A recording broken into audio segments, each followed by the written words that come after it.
Semangat pagi, selamat bertemu kembali di hari Senin ketiga 20 September 2021. Kita akan bersama-sama menyatukan hati, menyatukan pikir, menyatukan kehidupan di dalam persekutuan doa anggota keluarga Allah. Terlebih dahulu kita memulai dengan menenangkan pikir, meneduhkan hati di dalam saat teduh sejenak.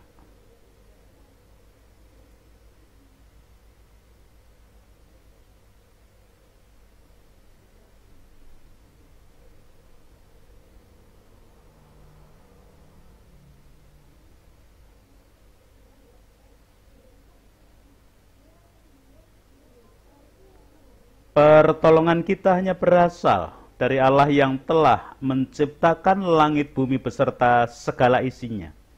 Untuk itu kasih, karunia, dan damai sejahtera yang dari Allah Bapa kita dan Tuhan Yesus Kristus ada pada saudara sekalian. Amin. Anggota keluarga Allah, perenungan Sabda hari ini menggunakan tema dan judul berhenti dari mendua hati. Sekali lagi, berhenti dari mendua hati. Istilah yang populer dari mendua hati adalah selingkuh. Tapi sebenarnya selingkuh itu lebih pada perbuatan hasil dari hati yang mendua. Atau dengan kata lain, hasil mendua hati adalah perselingkuhan. Biasanya kaum lelaki yang dianggap lebih sering mendua hati hingga menghasilkan perselingkuhan. Hal tersebut seperti diungkapkan dalam penggalan lagu Jangkrik Genggong yang demikian. Wes watake priya jaring aku setya tekan dalan selewengan. Artinya, sudah menjadi watak lelaki, katanya mengaku setia, tetapi di jalan pun tetap mendua hati atau menyeleweng. Dalam lagu tersebut dikatakan sudah menjadi watak lelaki. Bukankah watak itu berpengertian tabiat atau sifat batin yang mempengaruhi segenap pikiran dan tingkah laku? Entah lagu Jangkrik Genggong sebenarnya sekadar menjustifikasi kaum lelaki atau sedang menunjukkan ungkapan emosi perempuan, tidak begitu jelas. Kalau kita membaca, mendengar, dan memperhatikan berita, bukankah banyak juga perempuan yang mendua hati hingga menghasilkan perselingkuhan? Pada akhir-akhir ini saja kalau kita mencoba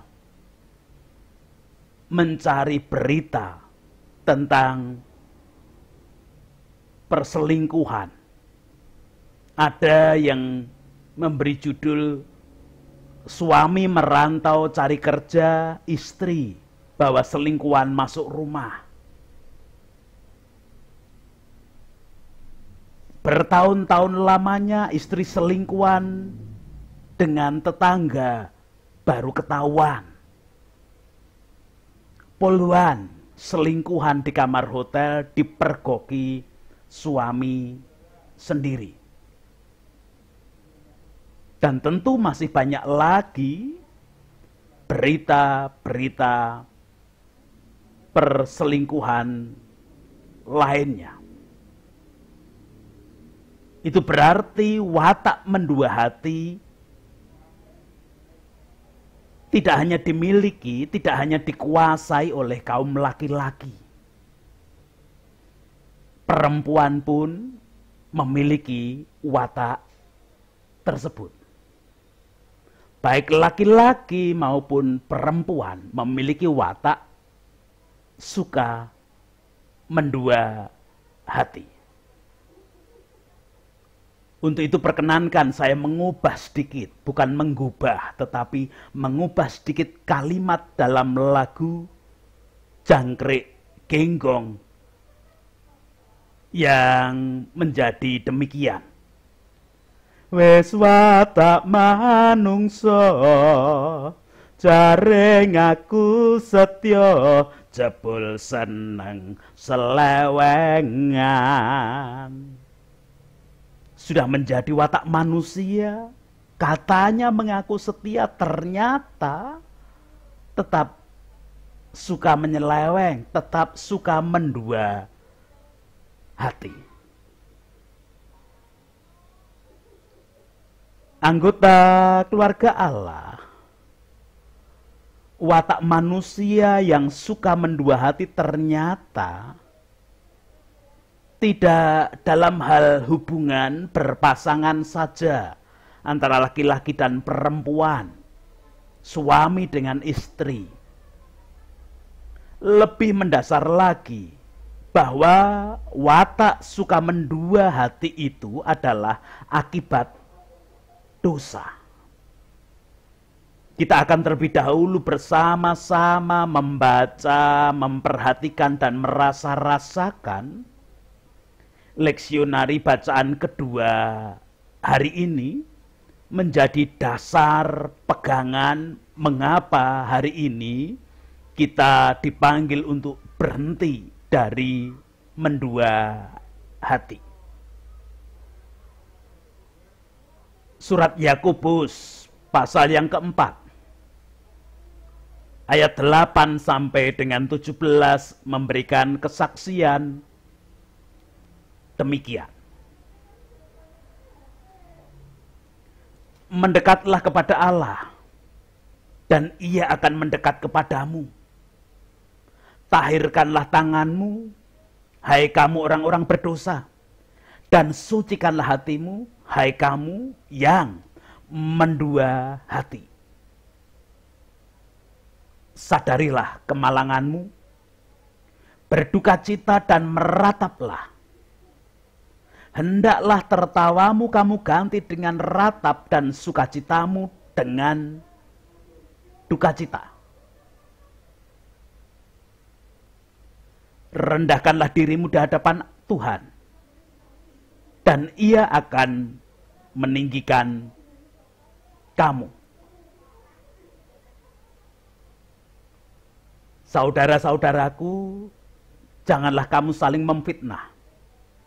Barang siapa memfitnah saudaranya atau menghakiminya, ia mencela hukum dan menghakiminya, dan jika engkau menghakimi hukum, maka engkau bukanlah penurut hukum, tetapi hakimnya.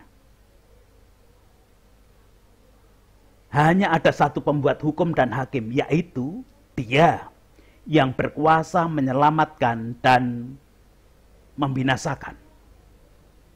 Tetapi siapakah engkau sehingga engkau mau menghakimi sesamamu manusia?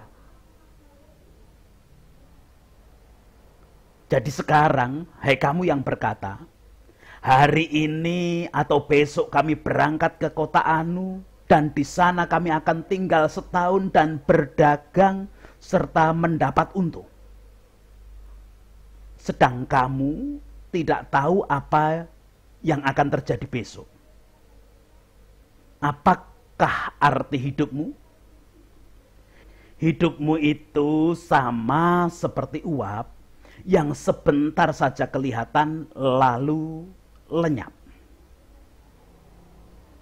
Sebenarnya kamu harus berkata, jika Tuhan menghendakinya, kami akan hidup dan berbuat ini dan itu. Tetapi sekarang kamu memegahkan diri dalam congkakmu, dan semua kemegahan yang demikian adalah salah. Jadi jika seorang tahu bagaimana ia harus berbuat baik, tetapi ia tidak melakukannya, ia berdosa. Demikian kesaksian surat Yakobus 4 ayat 8 sampai 17. Anggota keluarga Allah mengingat dan menguatkan kembali perenungan sabda beberapa hari yang lalu, bahwa bukan karena manusia berbuat jahat, berbuat buruk, salah, durhaka yang menjadikannya berdosa, melainkan karena dosa maka manusia bisa berbuat jahat, bisa berbuat buruk, salah, dan durhaka. Hari ini kita menerima pengetahuan berdasarkan iman Kristen bahwa karena dosa maka hati manusia mendua. Akibatnya adalah terjadinya perbuatan jahat, perbuatan buruk, perbuatan salah, dan perbuatan durhaka. Salah satu hasil dari hati yang mendua adalah seperti pada uraian pengantar di depan, yaitu perselingkuhan. Bukankah memang perselingkuhan itu perbuatan jahat, buruk, salah, dan durhaka? Anggota keluarga Allah, setidaknya yang paling mudah kita pahami adalah perselingkuhan itu sebenarnya kejahatan terhadap pasangan. Karena perselingkuhan, keadaan dan hubungan dengan pasangan dan dengan sesama menjadi buruk, menjadi rusak. Mengapa perselingkuhan menjadi keadaan dan hubungan buruk dan rusak? Karena perselingkuhan adalah perbuatan salah. Perselingkuhan adalah perbuatan durhaka yang berarti mengingkari. Mengingkari apa? Mengingkari perjanjian hubungan dengan pasangan di hadapan Tuhan. Anggota keluarga Allah, tetapi sebenarnya ada perbuatan-perbuatan lain hasil dari hati yang mendua.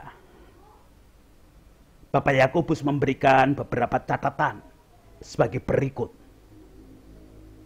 Yang pertama, memfitnah.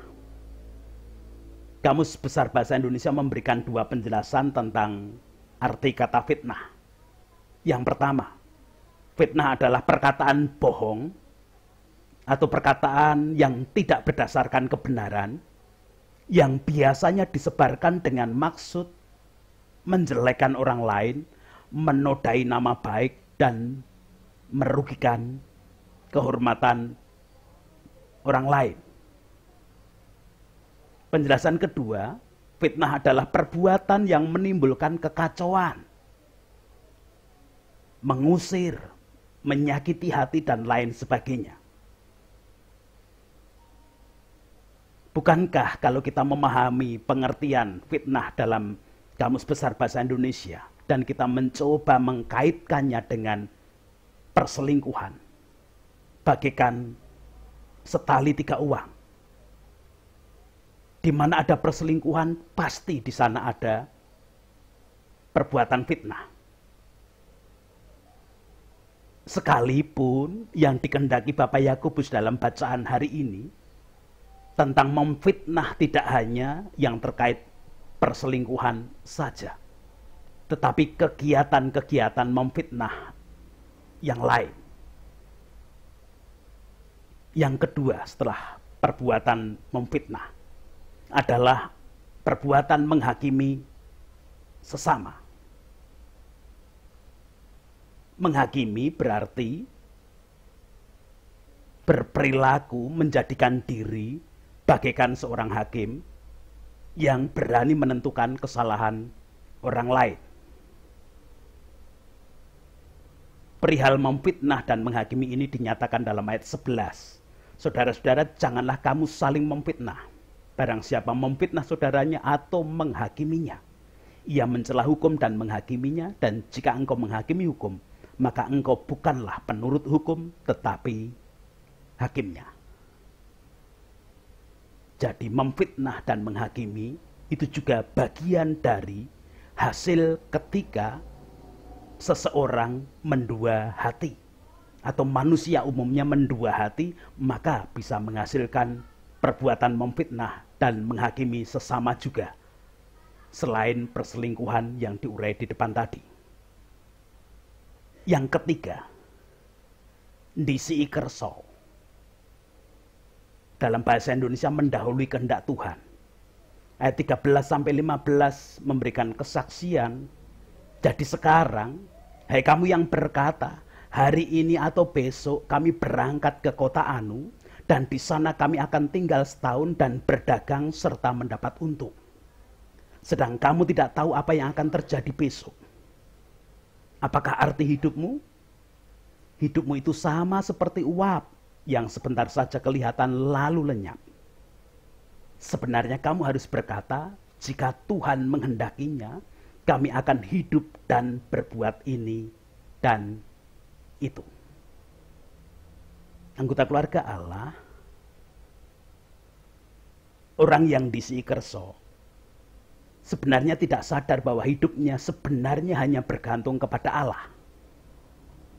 Dengan kata lain, orang yang disi kerso sebenarnya merasa diri lebih berkuasa dari Allah sebagai pemilik kuasa mutlak dalam kehidupan. Bukankah segala sesuatu yang terjadi itu nanti kembali kepada Allah penentunya? Makanya Bapak Yakobus memberikan peringatan, himbauan, sebenarnya kamu harus berkata, jika Tuhan menghendakinya, kami akan hidup dan berbuat ini dan itu. Anjuran yang baik agar tidak ndisi kerso mendahului kehendak Tuhan. Dan ndisi kerso mendahului kehendak Tuhan itu berawal dari hati yang mendua. Di satu sisi orang mengakui ada kuasa Tuhan, tetapi di sisi lain merasa diri bisa melakukan ini dan itu yang secara tidak sadar di luar kendali Allah. Dan akhirnya justru runyam. Yang keempat, memegahkan diri atau congkak.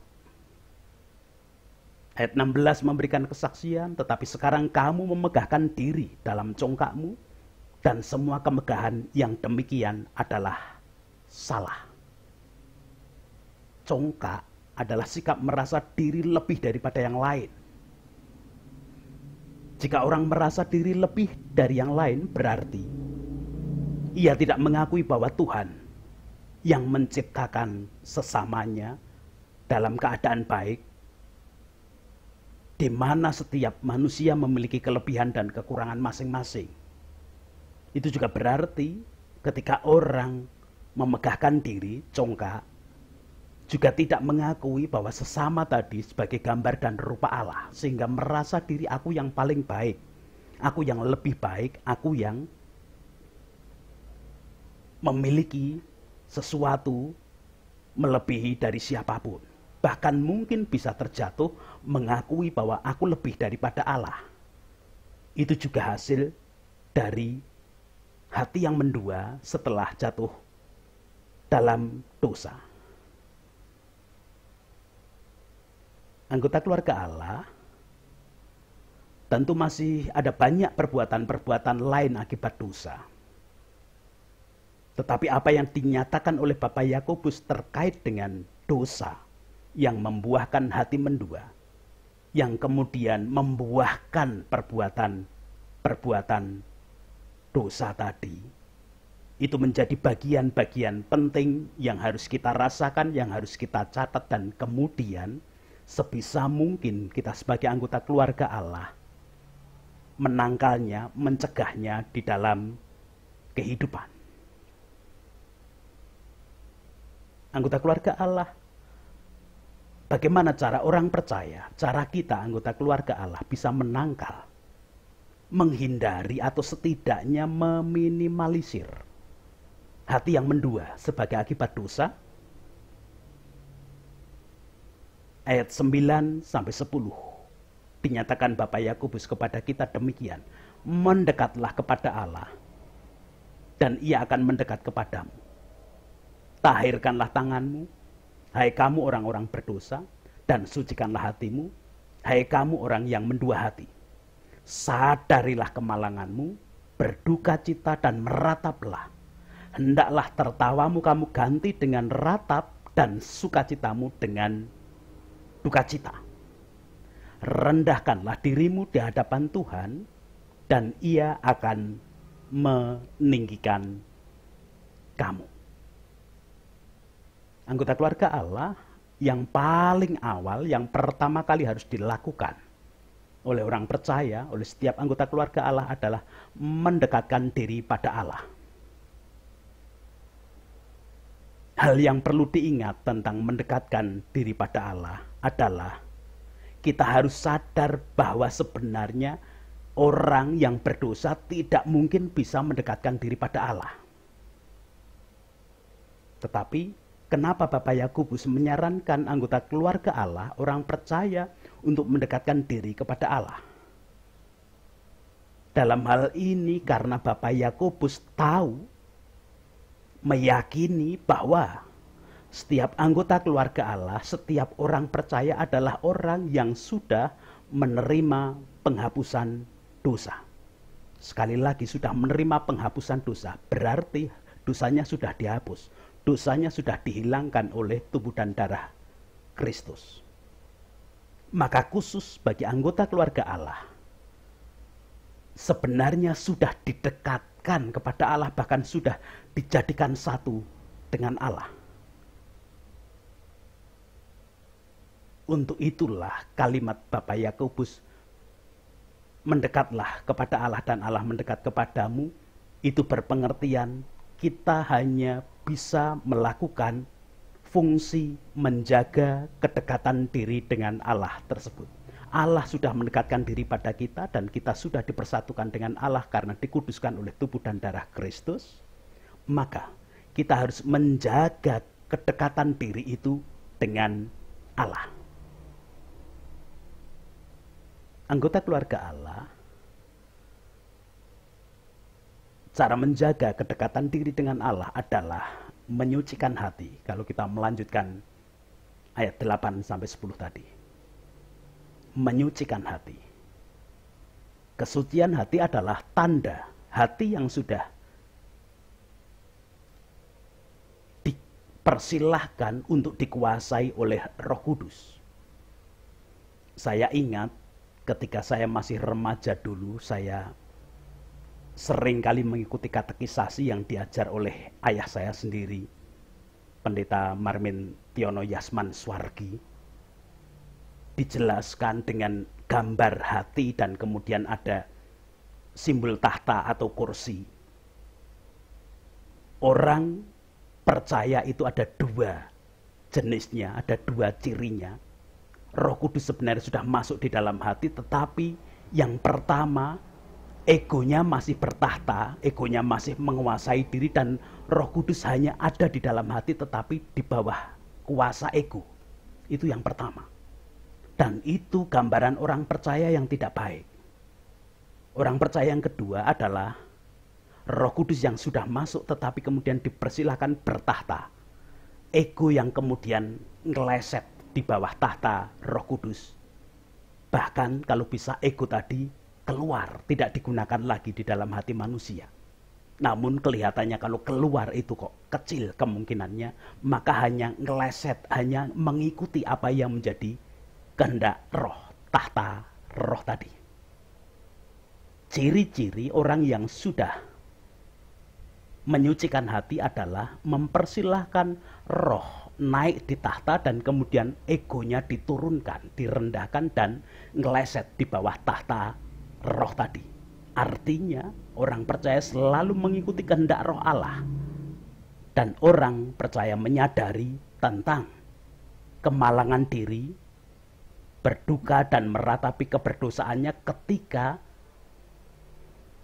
sadar bahwa roh Allah mestinya berkuasa di dalam hatinya. Dan orang yang demikianlah orang yang merendahkan diri di hadapan Allah. Maka catatan di dalam ayat 10, kalau kamu merendahkan diri di hadapan Allah, maka kemudian Allah akan meninggikan. Berbahagialah setiap anggota keluarga Allah yang dengan sungguh mewujudkan kehidupan karena kesadaran berhenti mendua hati dengan cara bahwa hidupnya harus selalu menjaga kedekatan dengan Allah, menyucikan hati dan kemudian mempersilahkan roh berkuasa atas hidup dan mengikuti setiap kehendak dari roh saja. Amin.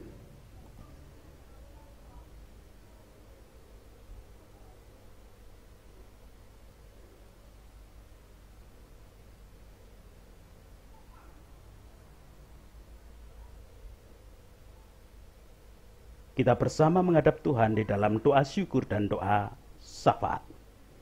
Puji, hormat, dan syukur kemuliaan hanya bagi nama Allah yang hari ini mengingatkan kami melalui Bapak Yakobus, di mana kami harus membuang watak kesukaan untuk mendua hati akibat dosa. Karena kami sebenarnya orang yang sudah dihapuskan dosa.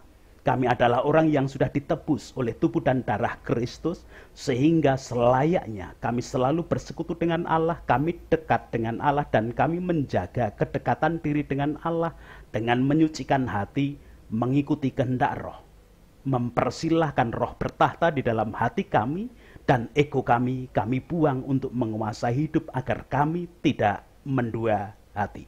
Engkau menolong, Engkau memberkati, dan Engkau melayakkan kami mewujudkan sabda dan kehendak-Mu hari ini.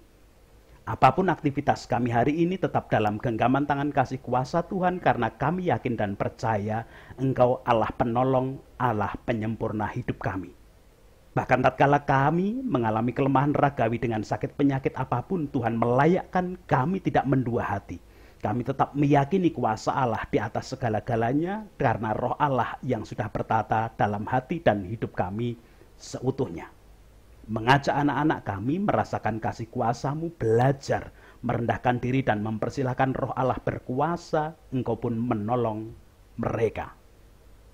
Sekarang kami berdoa untuk para pemimpin bangsa dan negara kami, tokoh masyarakat, tokoh agama, dan semua komponen bangsa dan negara termasuk tenaga kesehatan, dan semua yang dibutuhkan di dalam penanganan dan menghadapi pandemi saat ini. Kami bersyukur kalau suasana sudah semakin membaik, namun kami tetap meyakini kuasa-Mu menjadi kehidupan kami dan kuasa-Mu akan memberikan pertolongan, termasuk di dalam kegiatan program vaksin yang digalakkan bersama di bumi pertiwi ini. Tuhan berkuasa sepenuhnya. Bangunan kerukunan, bangunan toleransi di dalam kebersamaan di bumi pertiwi, Tuhan berkuasa seutuhnya. Itu doa-doa kami, ampuni dosa dan kesalahan kami, ampuni dosa kesalahan para pemimpin, wakil rakyat, tokoh masyarakat, tokoh agama, dan semua komponen bangsa dan negara ini. Dalam Kristus kami berdoa. Amin. Sekarang kita akan bersama-sama melanjutkan kehidupan, mewujudkan kesadaran diri bahwa kita sudah dibebaskan dari kuasa dosa, sehingga selayaknya hati kita tidak lagi mendua. Caranya kita hanya mendekatkan diri pada Allah, menjaga kedekatan diri dengan Allah, menyucikan hati, mempersilahkan roh berkuasa atas hati dan hidup kita, menerima berkatnya bersama. Kasih karunia dan damai sejahtera yang dari Allah Bapa kita dan Tuhan Yesus Kristus di dalam persekutuan dengan Roh-Nya yang kudus tercurah melingkupi, menguasai, melayakkan setiap anggota keluarga Allah menjalani hidup berdasarkan kehendak Roh yang sudah menguasai hidupnya. Amin.